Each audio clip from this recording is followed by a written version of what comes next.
Bray. Thanks, Damien, and thanks to all of the speakers so far for some excellent presentations and some inspiring thought. First question that we have that's come in, and I believe Husband's just raised this in his presentation, and it's certainly been raised a couple of other times today, is are internal audits more important than external audits when measuring success?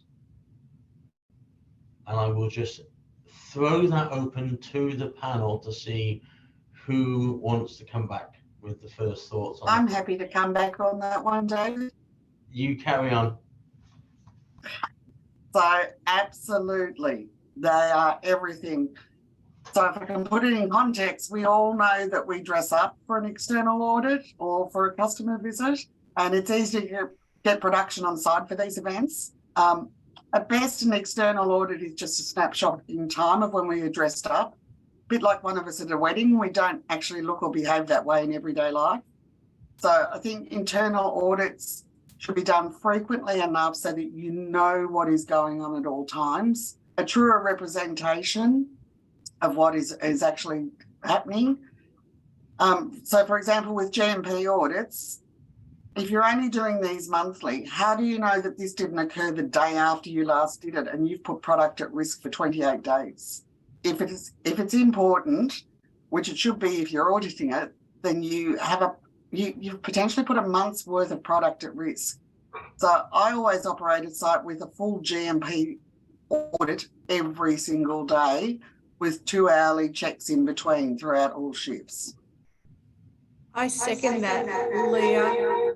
Oh, sorry. I second that, Leah. I believe in an internal audit will give you a more real world example of what's going on, but I would take it even further and do unannounced internal audits.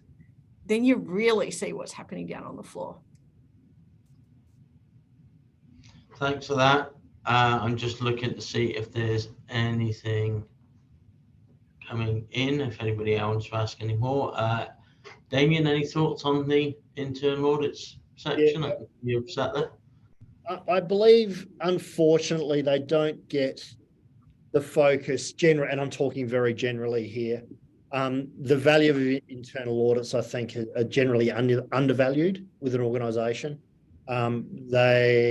While the external audit is obviously critically important for food safety and potentially for trade, the internal audits and having a real deep dive and insight into actually what's going on, I personally believe that should be one of the priorities as a benchmark to how a business is performing.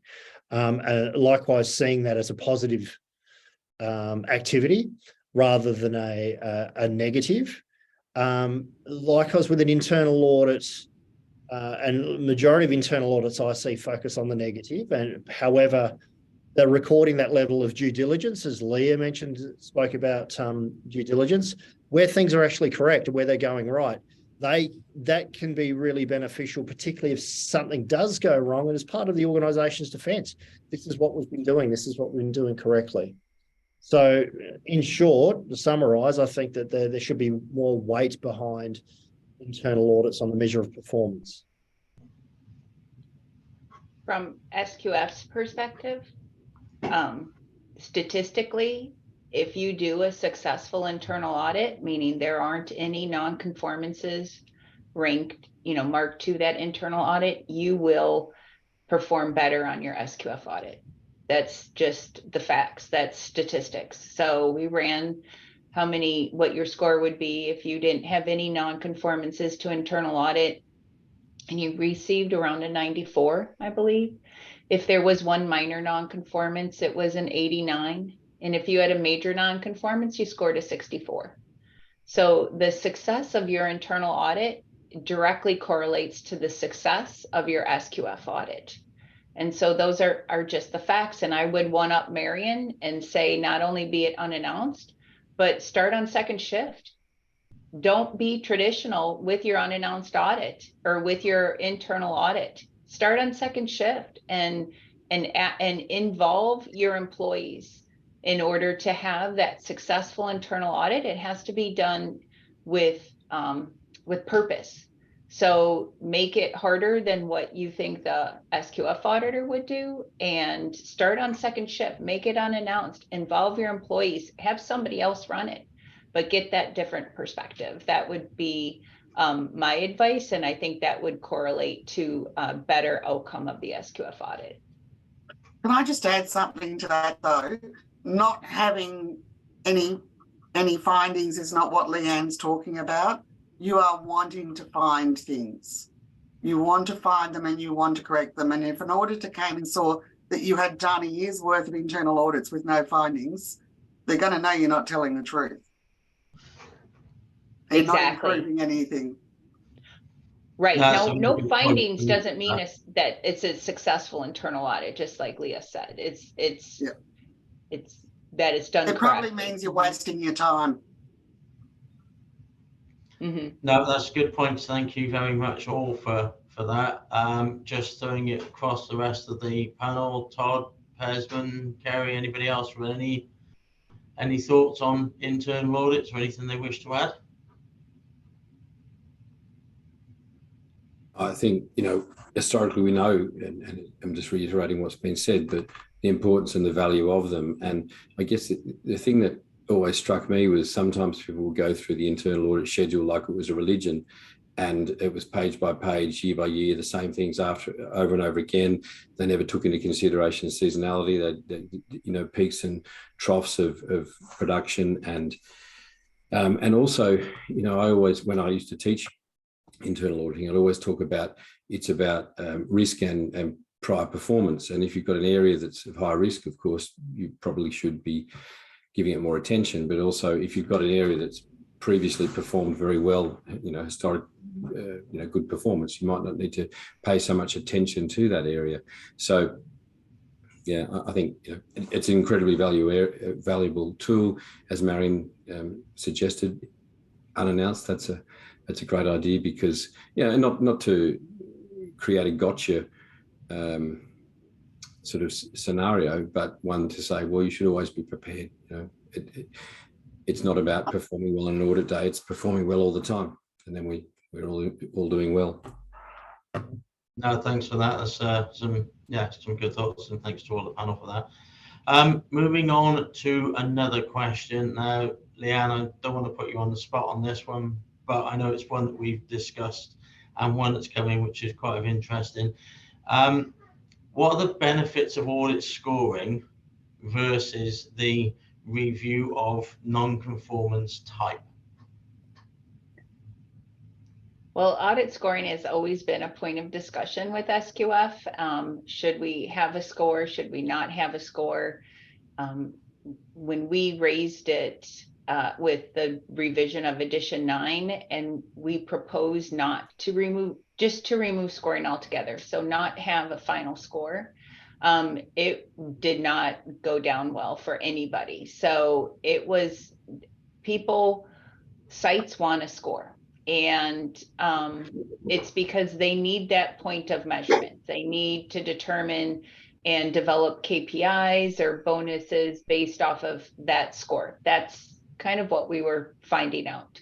And so why we just changed the scoring methodology is because we felt that the importance of nonconformances and the type of nonconformance is that important, that we were encouraging more system elements to identify those potential system element breakdowns, and offering 10 points for a major nonconformance, I think, was reducing the auditor's impact to identifying those system elements. And you can see that the scoring, the way that we had done the scoring, the majors, the total number of majors have increased, but the audit average still remains the same.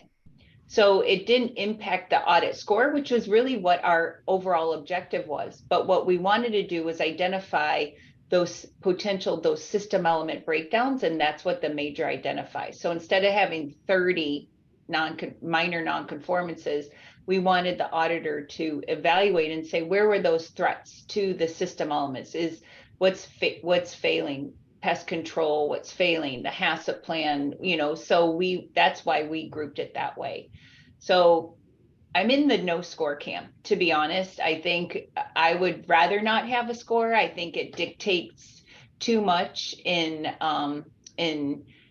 to determine whether you were successful in your audit. So I would rather not have a score, and I think it would focus more on the non-conformances. So I'd love to hear from everybody that's participating today as we think about edition 10, score or no score. I mean, just put it in the chat. I would like to get a better idea and then leave it to the panel to discuss. But I'm in the no score camp personally.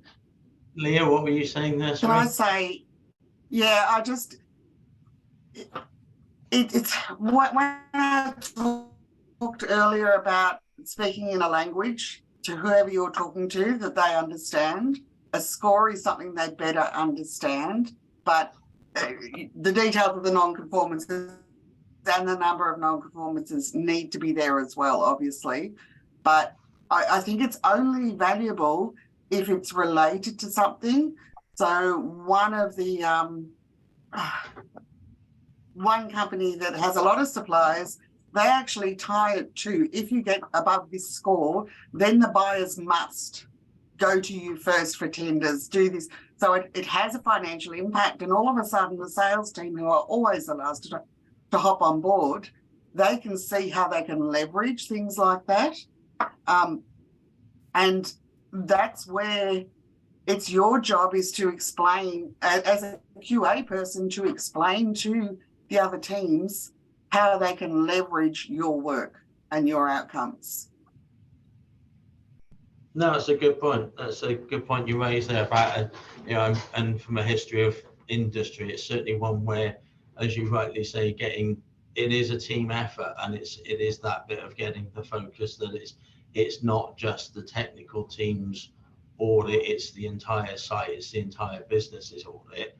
So I get where you're saying with scores being that, but then from another aspect, if you look at the information that Todd was presenting earlier with numbers of recalls and numbers of withdrawals on each year, then sure, would that not benefit from a focus on the types of non-conformance being raised to try and get it that way to impact those areas rather than just a straight site score? But those types of non-conformances and recalls and withdrawals have not changed since I've been in the business. It's always been allergen labelling, and it's always been foreign objects. And I think we need to, well, the definition of stupidity for me is to keep doing the same thing and expecting a different outcome. And we keep targeting these areas with no outcome.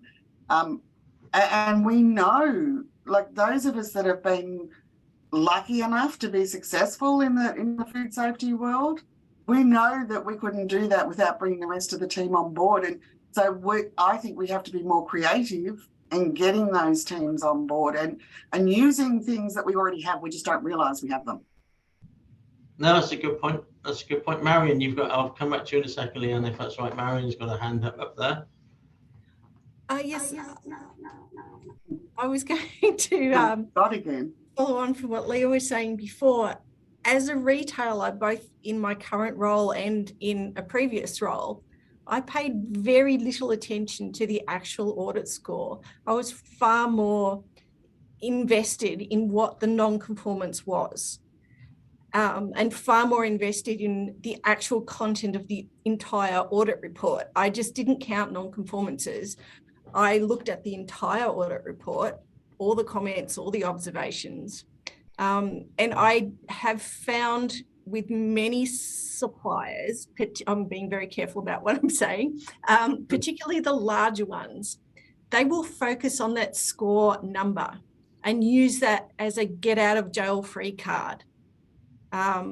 So I personally agree with you, LeAnn. I am not a fan of the scoring system, and I would be much more interested in the contents of the actual non-conformances and the audit report. Thank you very much. LeAnn, you had your hand up there, so I'll just jump back to you there. Well, I think maybe as an outcome, we evaluate the best way to report this. If there needs to be a score, the best way to report the score that's going to demonstrate the audit outcomes. So completely agree is that once you issue a score, as soon as the site closes out those non-conformances, they feel like they're done and dusted versus investigating the continuous improvement plan. But I mean, combining all these ideas together, evaluating what we can do in order to provide a more robust or tailored risk-based audit report for the retailers that would help them use maybe a combination of the score as a red flag or as a point of measure, and then to investigate further on what those audit reports are. But like, again, just depending on that audit score, we can't have it that way. And just also sometimes those non-conformances don't match up to the recalls. So there is a bit of a disconnect there. And so it would be great to kind of focus on all of those areas that are causing recalls, as well as the troubleshooting, what we see internally in these audits. So a couple of comments just coming in from on the chat. So a score is measurable, which can be a good way to communicate the audit performance easily. Yeah. I don't think taking the score away takes away from the communicating the types of cars raised. And then eliminating the score could potentially lead to easing the audit process and reducing the stress for both the clients and the auditors, which could provide better value-added service to all stakeholders. Which, again, it's an interesting view. If it's going to be scored, it probably should be weighted, though. You know, and that takes into account what Marion said about, you know, if it's a food safety critical thing, then, you know, it gets a higher weight. Completely, Leah, and it's a good point. And then that brings about, and I see LeAnn smiling there, nodding. It's very much that bit of how do you then weight it, and how do you determine the food safety criticals, and you know how do we define critical at that point? Right, and just it's all sorry, LeAnn, it's all perspective, and we did consider a weighting of our score. So we considered, do we weight more a non-conformance to food safety culture versus pest control, right? So that's kind of what the direction we were thinking of, and how do you do a risk-based scoring and put the weight on those more foundational requirements, perhaps. But again, it's all based off risk, based off of the product and the process, and you know, there's no one size fits all. So I think these are awesome ideas, and definitely things we can consider for edition 10. So we tried our hardest to get rid of the score, but it was not, just like right now, I think even these at this panelist, there's 6 panelists. I bet you 3 are for score, 3 are against the score. So it's very interesting.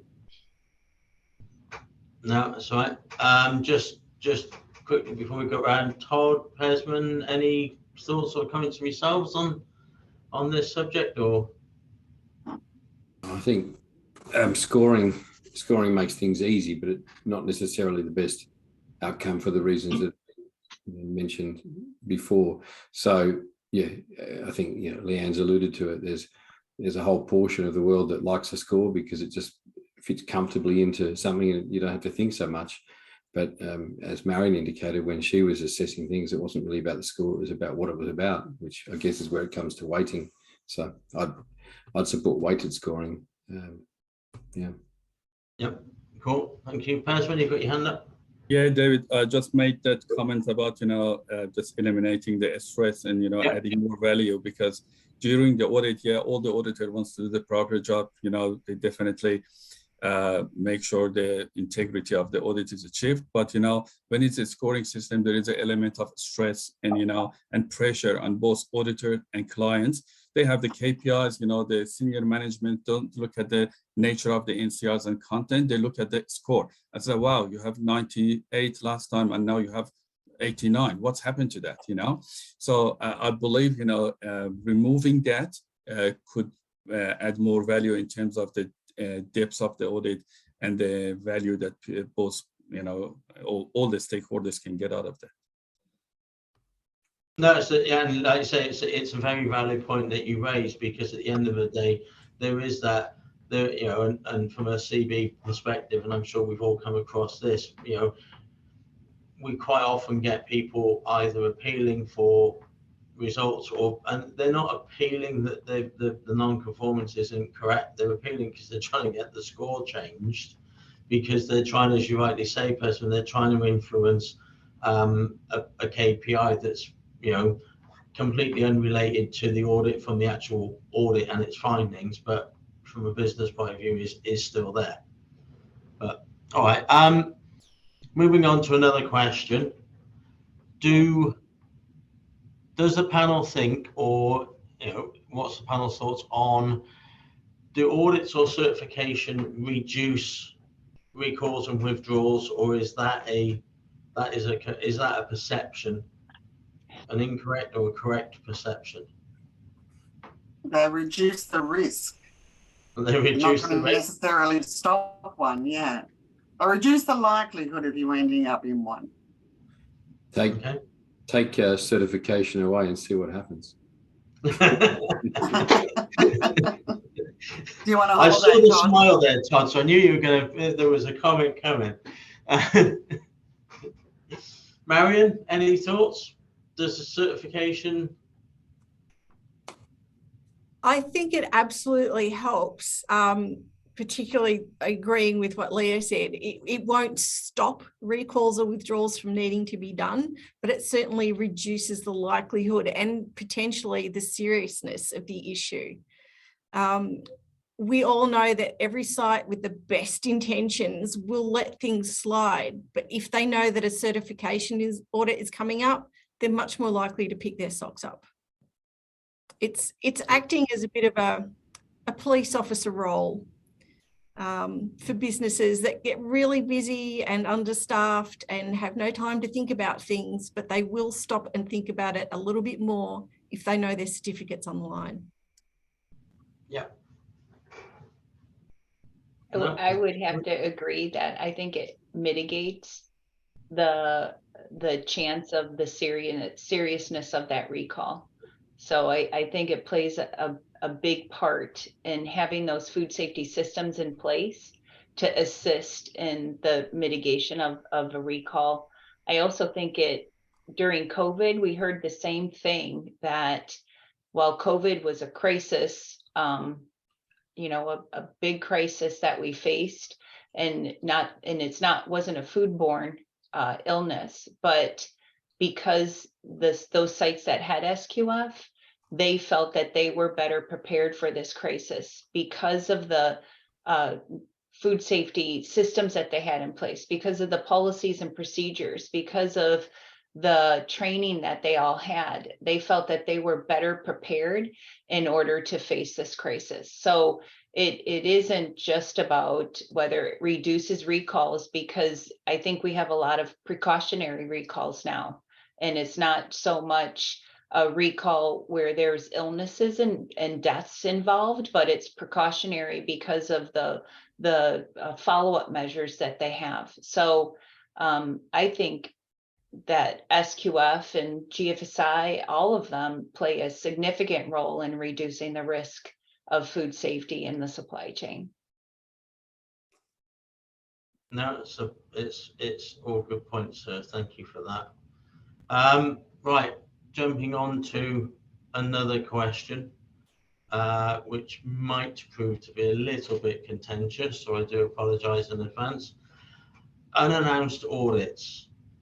Do we believe that there is more need for more of these? Are we comfortable with the rotation of these? Do we see these as beneficial?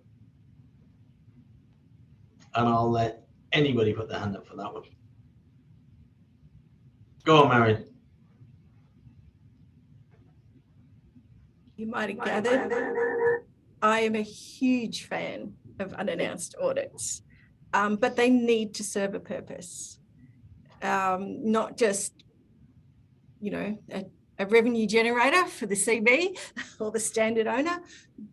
But I think the only way you can truly see how a facility is operating outside of being audit ready is to go there when they're not audit ready, if that makes sense.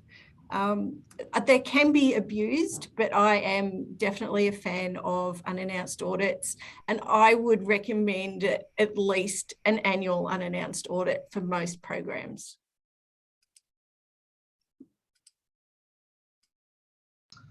Leah, I see you're thinking there.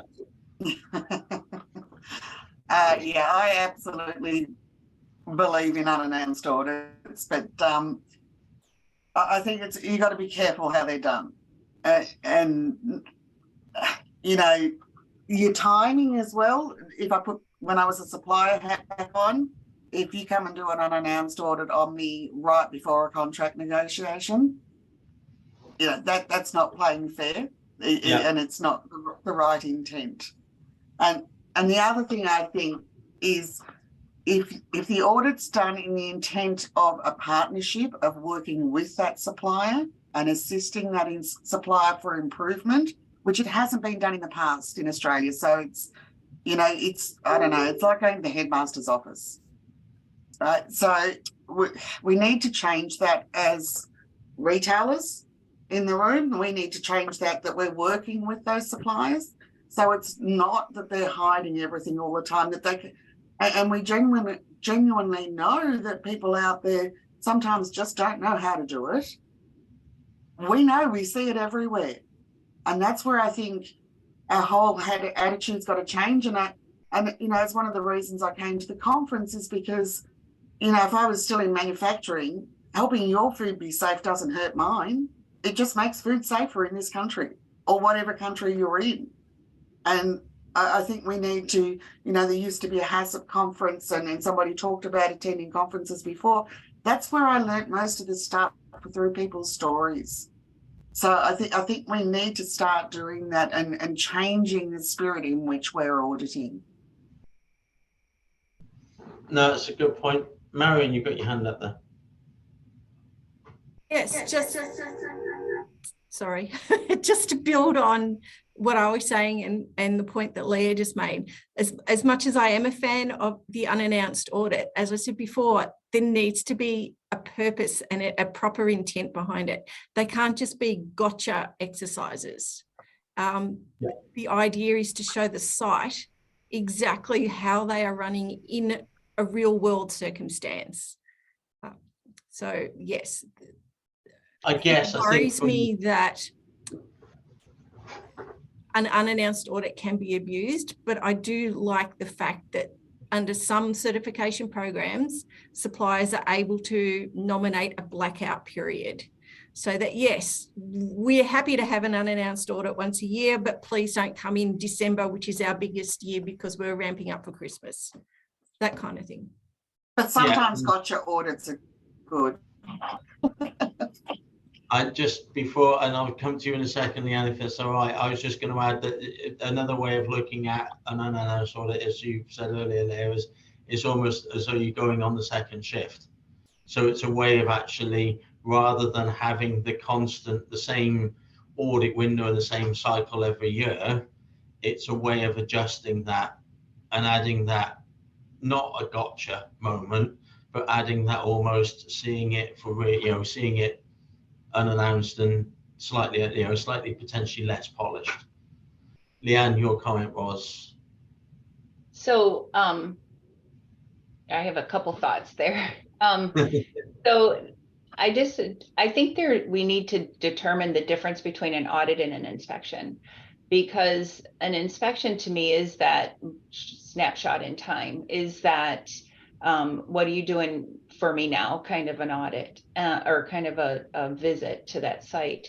But an audit, or at least the SQF, is set up to be that food safety systems audit. So it's evaluating the site's systems, policies, procedures to see if they have the right resources, the effectiveness of their implementation because the auditor's job is to ensure that, or not ensure, I can't say ensure, but to measure and determine if they have those right policies, procedures, resources, competencies, management commitment, food safety culture, whatever you want to call it, so that they're operating the day that you're there, because I agree with everybody, is that that's showtime, that's the wedding day, that's where everything, as well as the 364 that site's not, that auditor's not there.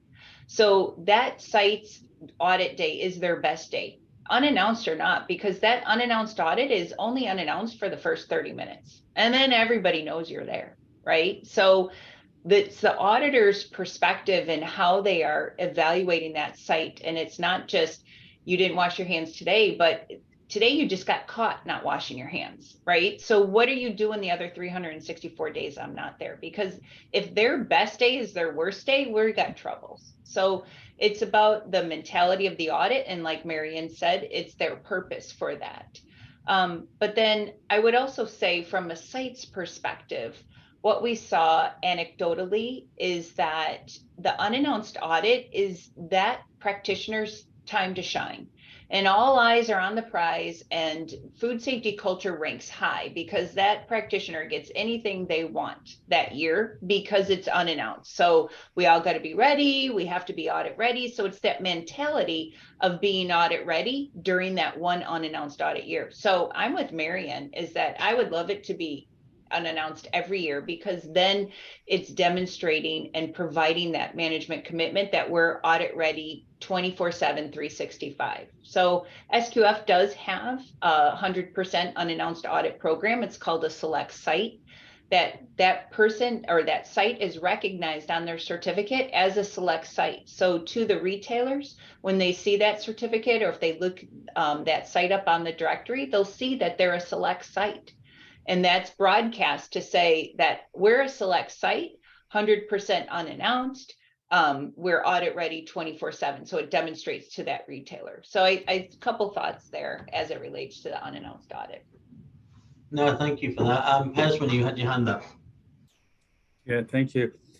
Just a couple of points, just echoing what Marion and Leah said, and I'm a great fan of, unannounced audits. Just a couple of points. One of them might challenge us as an auditor to say how we are trained and ready to manage this type of audits. We just do it as one of the auditors we do, or do we need to get our mindset ready for this is unannounced audit? I'm going there. They might be not good state of readiness for that. How I'm going to communicate with them? How can I define the purpose of audit for them? This is something that probably we can talk from certification body perspective in terms of educating our auditors in adding value to the sites. And another point that I would like to mention, I would support the reduction of the blackout dates. Don't give them, for example, 40 days, 40 calendar days for this. It could be if you want to have a good representation of what they're doing, we can limit the number of blackout dates. No, it's a good point. Thank you for that. A point that's just been raised on the chat is thoughts on unannounced audits focusing on the facility and the production process, with the systems elements could be potentially conducted online separately.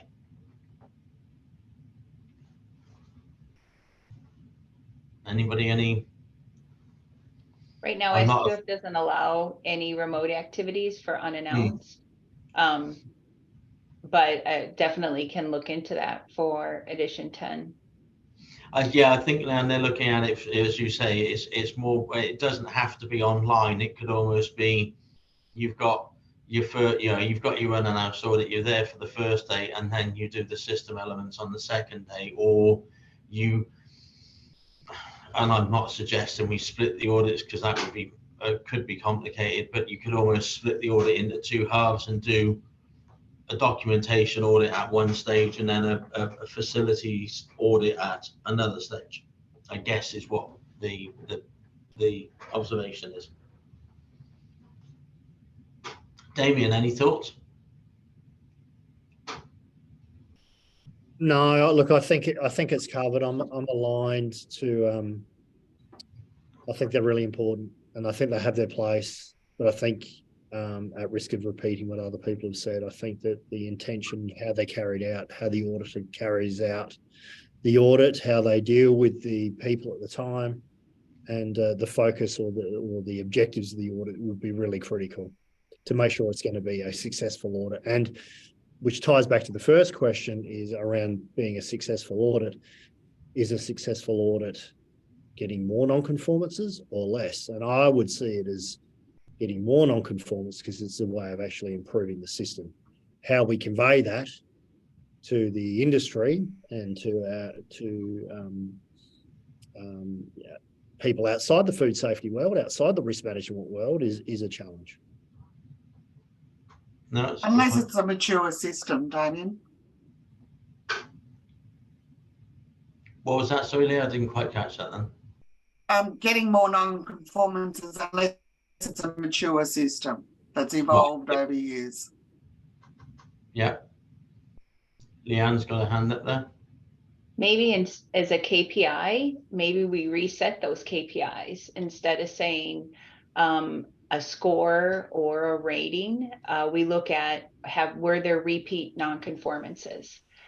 So maybe we can change the establishment of that KPI to challenge ourselves more, and look at were there any major non-conformances identified? Were there any repeat non-conformances identified? I mean, I'm just brainstorming ideas of what we can do in order to change the narrative, because a score is a score. But is that really providing you a KPI? So in order to build continuous improvement, maybe we need to challenge ourselves and look at that a little bit more closely or more in depth. Yeah, no, that's a good point, Leah. I think it's also, it's probably a little bit harsh to say it, but having a score as a KPI is a bit like having customer complaints as a KPI. It's arguably a bit of a lazy measure, where it's really around what's the root cause and are we addressing the root cause to improve. Again, harder to convey, harder to put in place, but I believe that's a true performance objective. No, it's a good point. Thank you for that. And has anybody got any other further comments? And I'm just checking the chat a moment.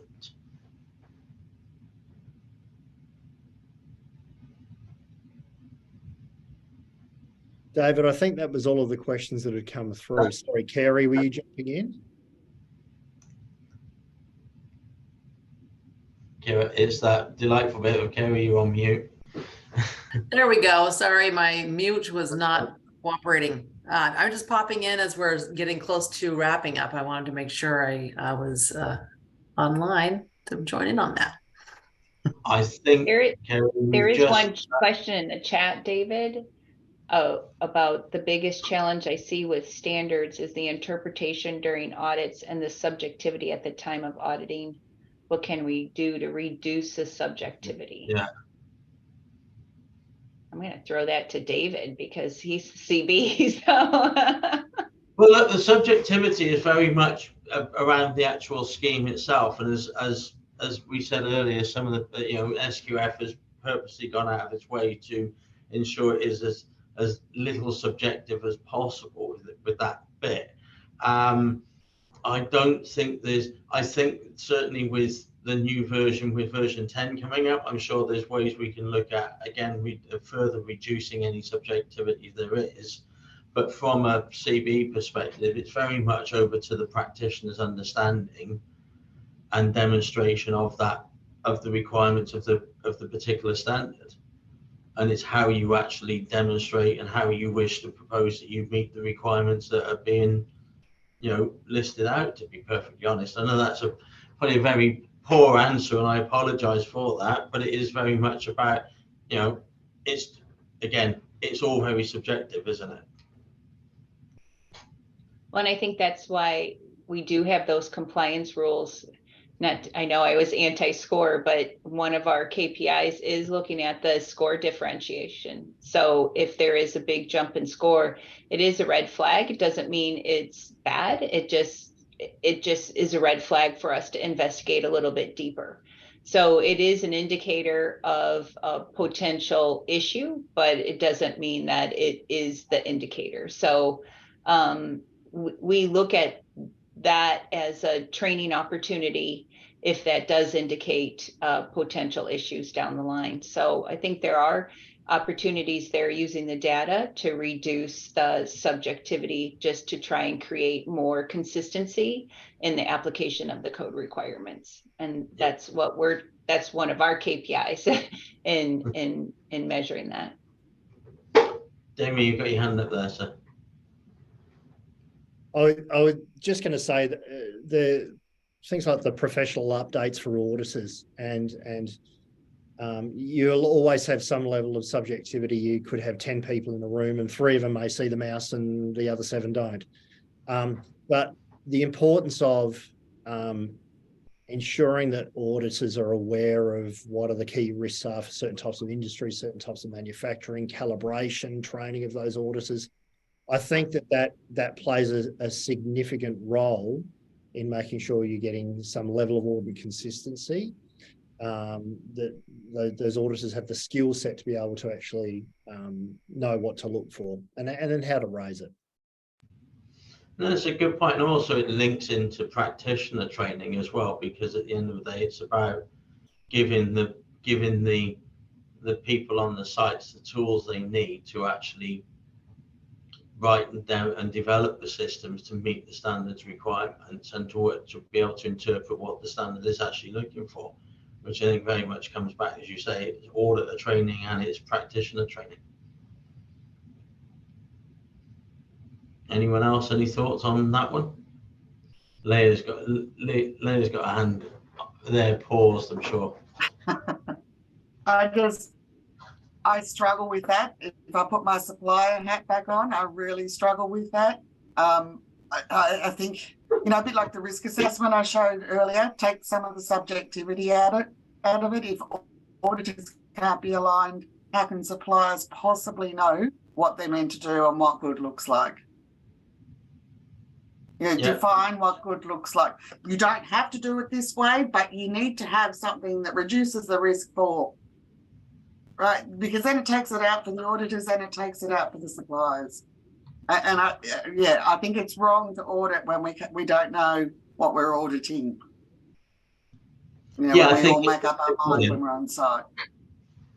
And I think that comes back to Damien's comment about auditor calibrations and practitioner training, where as long as everybody's got a good understanding of what the expectations are, then the audit can be carried out to an achievable, consistent standard across the piece, with everybody looking for the same level of expectation and the same thinking or same thought process. No, that's a good point. Thank you for that.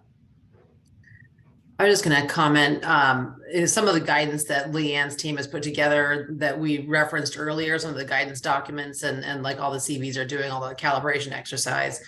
I think some of the toughest auditors who come from some of the highest risk industries, from my past experience working for a CB, those really excellent auditors can sometimes kind of have their mindset from the really high risk situation that they worked in for years in industry. And so it's breaking the habit of only seeing things from the perspective of a high risk situation. And so those guidance documents that we have, I think, provide a really nice window into the thought process of how the criteria are developed and what compliance looks like. So, I encourage practitioners, of course, but also auditors to be on the same page as far as looking at those guidance documents so that they can kind of be aligned on what compliance looks like. No, thanks for that, Kerry. I think, well, that's all of the questions that have come in. That's all of the comments, and that's all of the bits on the chat.